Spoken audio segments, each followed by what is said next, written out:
oblastında nə var? Loqaritmanın A əsasından B yazanda bunun təyin oblastında hər biri sıfırdan böyükdür və bir dənə də qayda vardı. Kim deyər?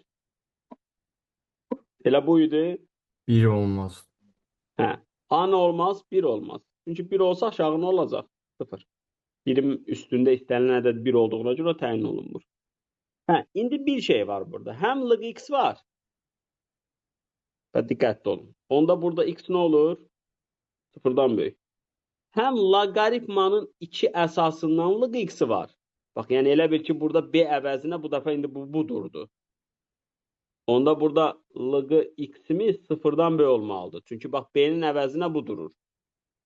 Burada da bərabərçilikdir də yazıca gəlir. Biri sıfırı loqaritma harda alırdı? 1-də. Yəni x böyüdü 1 olur. Sonra bir dənə də qaydamız var.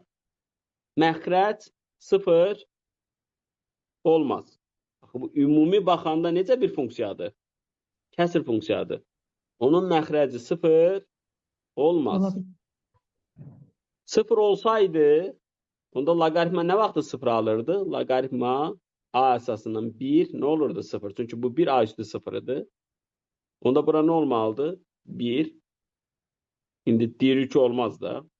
Onda x nə olmamalıydı? 10. Lığ nə idi? Siz deyin. 10 əsasındandır. Yəni Evet, loqaritmanın aşağısı 10 olanda burada x nə yazırdıq? Log x. Hə, indi deməli x 1-dən böyükdür və 10 deyil. Onda hansı variant olur? B variantı. Deməli biz burada nəyə fikir verdik? Loqaritmanın təyin olunmasına, bir də kəsr funksiyanın, yəni bir kəsrin təyin olunmasına. Kəsrin məxrəci də 0 olmaz.